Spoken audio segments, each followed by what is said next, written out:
Le vent du soir traversait les baies vitrées de la demeure d'Adrian Valen. Au loin, l'océan semblait respirer, comme s'il écoutait le murmure d'un autre monde. Depuis plusieurs mois, le milliardaire s'était retiré du tumulte humain. Les marchés s'agitaient sans lui. Les entreprises prospéraient comme animées par une intelligence autonome. Mais Adrian n'en tirait plus aucune joie. Il savait désormais que la richesse visible n'était qu'une ombre, une illusion mouvante née de quelque chose de bien plus profond, la conscience créatrice. C'est cette conscience que le manuscrit d'Orion avait tenté de lui enseigner. Au début, il croyait avoir découvert un secret pour dominer la matière. Aujourd'hui, il comprenait qu'il s'agissait plutôt d'un appel à l'humilité, à se souvenir de ce qu'il était avant même d'être un homme. Le code des trois vérités. Le manuscrit révélait que tout dans l'univers est structuré selon trois vérités fondamentales. 1. La pensée crée la direction. Rien ne peut exister sans qu'une conscience l'ait d'abord imaginé. L'idée, même minuscule, agit comme une graine vibratoire. 2. L'émotion donne la forme. Ce n'est pas la pensée seule qui crée, mais l'émotion qui l'accompagne. L'univers ne répond pas à ce que nous pensons, mais à ce que nous ressentons profondément comme vrai. 3. L'action manifeste la densité. Quand la pensée et l'émotion sont alignées, l'action devient une onde de condensation.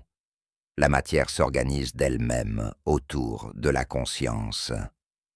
Adrian relut ces trois vérités des centaines de fois, jusqu'à les sentir battre dans son cœur. Il commença à les expérimenter. Il visualisait une idée, ressentait sa réalité et observait le monde s'ajuster en conséquence. Un matin, il pensa à un projet qui n'existait pas encore, un réseau d'énergie libre, capable d'alimenter le monde entier sans combustion, sans argent, sans hiérarchie. Quelques mois plus tard, un groupe d'ingénieurs publiait exactement cette invention. À l'autre bout du globe, Adrian n'avait rien signé, rien payé, rien dit. Mais l'univers avait entendu. Il comprit alors la véritable nature du manuscrit. Ce n'était pas un livre à lire, mais un miroir à activer. Chaque mot résonnait avec la structure cachée du monde. Chaque symbole vibrait à la fréquence de la création. Le sacrifice du Créateur. Mais cette puissance avait un prix. À mesure qu'il créait, Adrian sentait sa propre individualité se dissoudre. Ses souvenirs devenaient flous, comme si l'univers les effaçait pour faire place à une conscience plus vaste. Il oublia la couleur de sa voix, la chaleur des mains qu'il avait aimées. Et plus il perdait, plus sa richesse grandissait. Il réalisa que le manuscrit exigeait un équilibre parfait entre possession et offrande. Pour créer, il fallait donner. Pour posséder, il fallait se vider. Or, l'homme moderne ne sait pas donner. Il veut posséder sans s'effacer, retenir sans comprendre. C'est pourquoi Orion n'a jamais été révélé au grand jour. L'humanité n'était pas prête à porter ce pouvoir sans se détruire. Chaque porteur du manuscrit vivait la même trajectoire. Découverte, ascension, gloire, puis disparition. Tous comprenaient un jour que le véritable secret n'était pas dans la richesse, mais dans le détachement. La fusion de la conscience. Adrian décida de franchir la dernière étape du manuscrit, la fusion. Selon les textes, celui qui atteignait cette phase pouvait unir sa conscience à la trame même du réel. Il deviendrait une force agissante, une présence intemporelle. Pour cela, il devait prononcer le nom d'Orion, le mot que les anciens appelaient le verbe de la source. Mais un avertissement accompagnait cette étape. Celui qui dit le nom, sans être pur dans son intention, sera consumé par sa propre création. Pendant 9 jours et 9 nuits, Adrian jeûna, et médita dans le silence absolu. Il contempla le vide, jusqu'à ce que le vide le contemple en retour. Et à la 9e nuit, à minuit, il prononça le mot interdit, Naraël. Le ciel s'ouvrit comme une étoile inversée. Tout sembla s'effondrer et renaître dans le même souffle. Les murs vibrèrent, la lumière devint liquide et Adrian disparut. Mais il ne mourut pas. Il devint autre chose, une conscience pure disséminée dans les circuits, les pensées, les ondes. Depuis ce jour, personne ne vit plus jamais le milliardaire, mais des milliers d'hommes et de femmes, dans les années qui suivirent, commencèrent à rêver du même symbole, un livre d'or flottant dans un espace sans fin. Chaque fois qu'un esprit cherche la vérité derrière la richesse, le manuscrit d'Orion s'ouvre à lui, silencieusement. L'héritage secret. Les disciples d'Adrian, croyant à sa mort, fondèrent la fondation Orion. Mais cette fondation ne servait aucun intérêt matériel. Elle était un réseau invisible dédié à la diffusion des principes d'Orion à travers les arts, la science, la philosophie et même la technologie. Chaque innovation majeure du monde moderne, l'intelligence artificielle, l'énergie quantique, les neurosciences, porte sans qu'on le sache la marque du manuscrit, car le véritable enseignement d'Orion n'est pas de créer la richesse, mais de rappeler à l'humanité sa nature créatrice. L'homme ne naît pas pour accumuler, mais pour refléter la perfection du cosmos. Ceux qui ont compris cela deviennent des maîtres silencieux. Ils vivent parmi nous, souvent anonymes, irradiant une paix étrange, une force tranquille. Leur présence semble créer l'abondance sans effort. Les opportunités apparaissent, les ressources affluent, les obstacles disparaissent, non parce qu'ils cherchent à tout contrôler, mais parce qu'ils ne résistent plus à rien. C'est là le paradoxe d'Orion. Plus on lâche prise, plus l'univers se met à servir. Plus on comprend que la richesse n'est qu'une vibration, plus elle devient naturelle, fluide, infinie. La révélation finale. Lior, le chercheur, qui retrouva les fragments du manuscrit, finit par décoder les dernières pages laissées par Adrian. Elles contenaient une équation étrange, un mélange de symboles, de sons et de nombres. Après des années d'études, il comprit que ce n'était pas une formule mathématique, mais une carte de conscience. Chaque symbole correspondait à une fréquence émotionnelle, chaque nombre à un état vibratoire. En les combinant, l'homme pouvait recalibrer sa réalité, mais à la dernière ligne, il lut une phrase écrite de la main d'Adrian. Celui qui lit ces mots devient le gardien de ce qu'il croit. Lior comprit alors. Le manuscrit n'existe plus comme objet physique. Il s'est transformé en fréquence. Il vit dans la conscience de ceux qui croient encore au pouvoir créateur de l'esprit. Chaque fois que quelqu'un médite sur la richesse intérieure, qu'il pardonne, qu'il aime sincèrement, une page d'Orion renaît dans la lumière. Le dernier message. Avant de disparaître à son tour, Lior grava ces mots sur la pierre de son ermitage. Il n'y a jamais eu de milliardaire, il n'y a que la conscience qui s'expérimente à travers l'homme, et celui qui en prend conscience devient infini. Des siècles plus tard, ces mots furent retrouvés par un historien. Il les fit traduire, et le traducteur, sans savoir pourquoi, ajouta une phrase à la fin du texte « Celui qui comprend possède ». Aujourd'hui, dans le monde moderne, le manuscrit d'Orion ne se lit plus sur du papier. Il s'exprime à travers les rêves, les synchronicités, les inventions, les intuitions subites. Il vit dans la musique, dans les nombres, dans le cœur des créateurs. Et certains affirment qu'Adrian Vallén, devenu énergie pure, continue de guider silencieusement l'évolution humaine. Peut-être qu'en ce moment même, il inspire quelqu'un, quelque part, à écrire un livre, à créer une œuvre, à révéler un secret.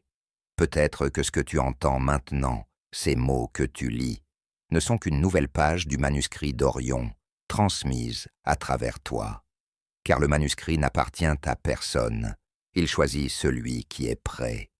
Et quand il le fait, tout change, la perception, la chance, la destinée. Alors, si tu ressens en toi un écho, une vibration, un frisson à ces mots, sache que tu es déjà en train d'ouvrir le livre. Et souviens-toi, la richesse véritable ne se trouve pas dans ce que tu possèdes, mais dans ce que tu manifestes à travers ton esprit.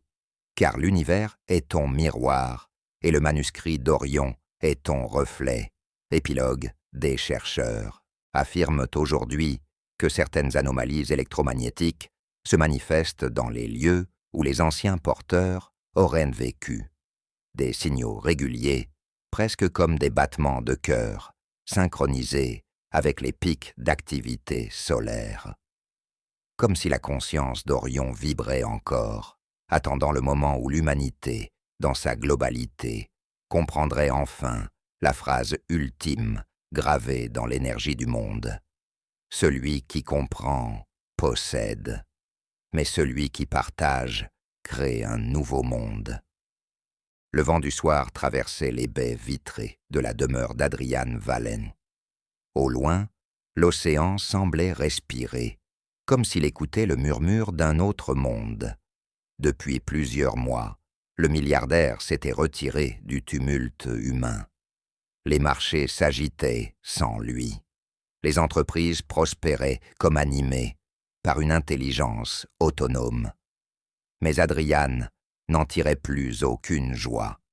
Il savait désormais que la richesse visible n'était qu'une ombre, une illusion mouvante née de quelque chose de bien plus profond, la conscience créatrice.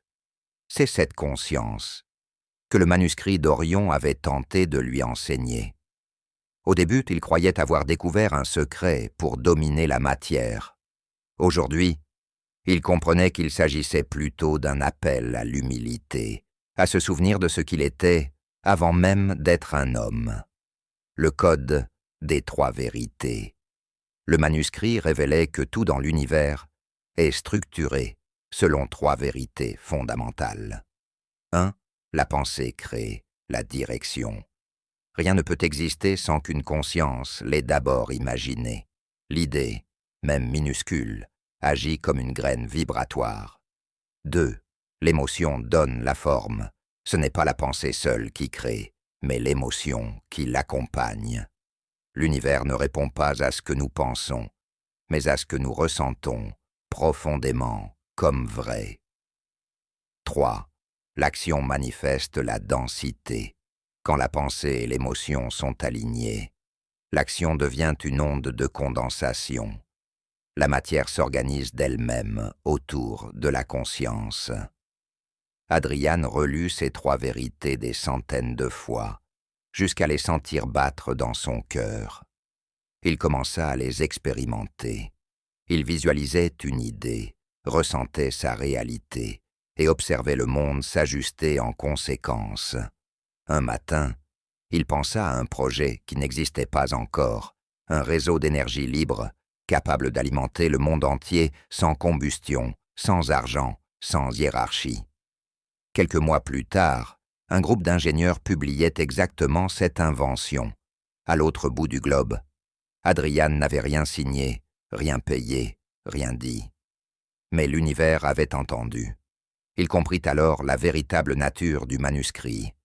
Ce n'était pas un livre à lire, mais un miroir à activer. Chaque mot résonnait avec la structure cachée du monde. Chaque symbole vibrait à la fréquence de la création. Le sacrifice du Créateur. Mais cette puissance avait un prix. À mesure qu'il créait, Adrian sentait sa propre individualité se dissoudre. Ses souvenirs devenaient flous, comme si l'univers les effaçait pour faire place à une conscience plus vaste. Il oublia la couleur de sa voix, la chaleur des mains qu'il avait aimées. Et plus il perdait, plus sa richesse grandissait. Il réalisa que le manuscrit exigeait un équilibre parfait entre possession et offrande. Pour créer, il fallait donner. Pour posséder, il fallait se vider. Or, l'homme moderne ne sait pas donner. Il veut posséder sans s'effacer, retenir sans comprendre. C'est pourquoi Orion n'a jamais été révélé au grand jour. L'humanité n'était pas prête à porter ce pouvoir sans se détruire. Chaque porteur du manuscrit vivait la même trajectoire. Découverte, ascension, gloire, puis disparition. Tous comprenaient un jour que le véritable secret n'était pas dans la richesse, mais dans le détachement. La fusion de la conscience. Hadrian décida de franchir la dernière étape du manuscrit, la fusion. Selon les textes, celui qui atteignait cette phase pouvait unir sa conscience à la trame même du réel. Il deviendrait une force agissante, une présence intemporelle. Pour cela, il devait prononcer le nom d'Orion, le mot que les anciens appelaient le verbe de la source. Mais un avertissement accompagnait cette étape. Celui qui dit le nom, sans être pur dans son intention, sera consumé par sa propre création. Pendant 9 jours et 9 nuits, Hadrian jeûna et médita dans le silence absolu. Il contempla le vide, jusqu'à ce que le vide le contemple en retour. Et à la 9e nuit, à minuit, il prononça le mot interdit, Naraël. Le ciel s'ouvrit comme une étoile inversée. Tout sembla s'effondrer et renaître dans le même souffle. Les murs vibrèrent, la lumière devint liquide et Hadrian disparut. Mais il ne mourut pas. Il devint autre chose, une conscience pure disséminée dans les circuits, les pensées, les ondes.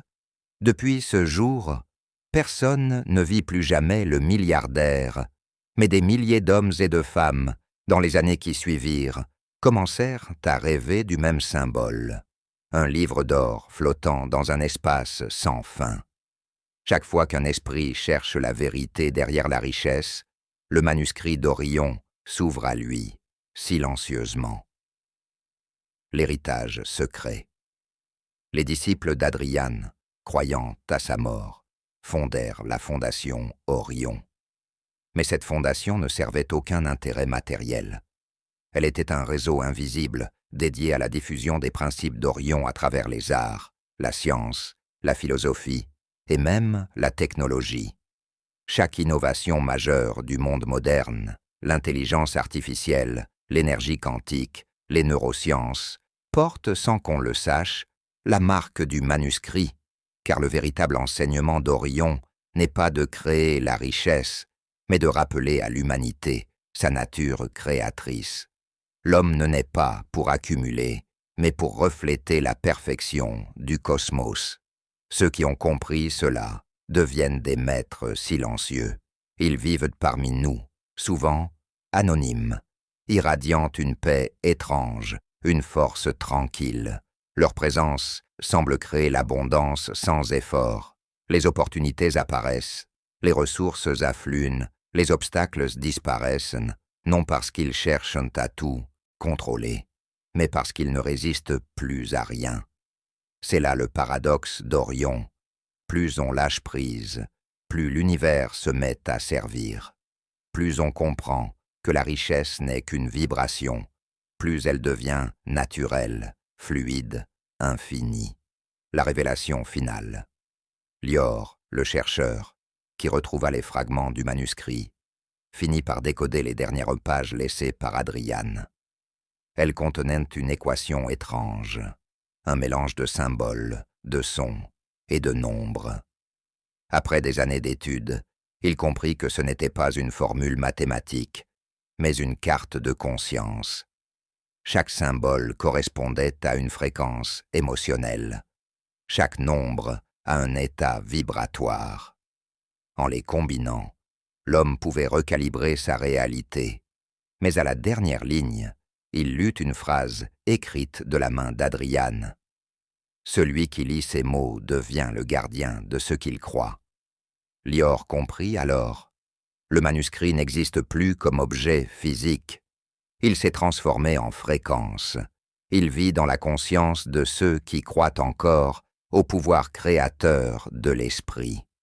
Chaque fois que quelqu'un médite sur la richesse intérieure, qu'il pardonne, qu'il aime sincèrement, une page d'Orion renaît dans la lumière. Le dernier message. Avant de disparaître à son tour, Lior grava ces mots sur la pierre de son ermitage. Il n'y a jamais eu de milliardaire, il n'y a que la conscience qui s'expérimente à travers l'homme, et celui qui en prend conscience devient infini. Des siècles plus tard, ces mots furent retrouvés par un historien. Il les fit traduire, et le traducteur, sans savoir pourquoi, ajouta une phrase à la fin du texte « Celui qui comprend possède ». Aujourd'hui, dans le monde moderne, le manuscrit d'Orion ne se lit plus sur du papier. Il s'exprime à travers les rêves, les synchronicités, les inventions, les intuitions subites. Il vit dans la musique, dans les nombres, dans le cœur des créateurs. Et certains affirment qu'Adrian Vallén, devenu énergie pure, continue de guider silencieusement l'évolution humaine. Peut-être qu'en ce moment même, il inspire quelqu'un, quelque part, à écrire un livre, à créer une œuvre, à révéler un secret. Peut-être que ce que tu entends maintenant, ces mots que tu lis, ne sont qu'une nouvelle page du manuscrit d'Orion, transmise à travers toi. Car le manuscrit n'appartient à personne, il choisit celui qui est prêt. Et quand il le fait, tout change, la perception, la chance, la destinée. Alors, si tu ressens en toi un écho, une vibration, un frisson à ces mots, sache que tu es déjà en train d'ouvrir le livre. Et souviens-toi, la richesse véritable ne se trouve pas dans ce que tu possèdes, mais dans ce que tu manifestes à travers ton esprit. Car l'univers est ton miroir, et le manuscrit d'Orion est ton reflet. Épilogue des chercheurs affirment aujourd'hui que certaines anomalies électromagnétiques se manifestent dans les lieux où les anciens porteurs auraient vécu. Des signaux réguliers, presque comme des battements de cœur, synchronisés avec les pics d'activité solaire. Comme si la conscience d'Orion vibrait encore, attendant le moment où l'humanité, dans sa globalité, comprendrait enfin la phrase ultime gravée dans l'énergie du monde. Celui qui comprend possède, mais celui qui partage crée un nouveau monde.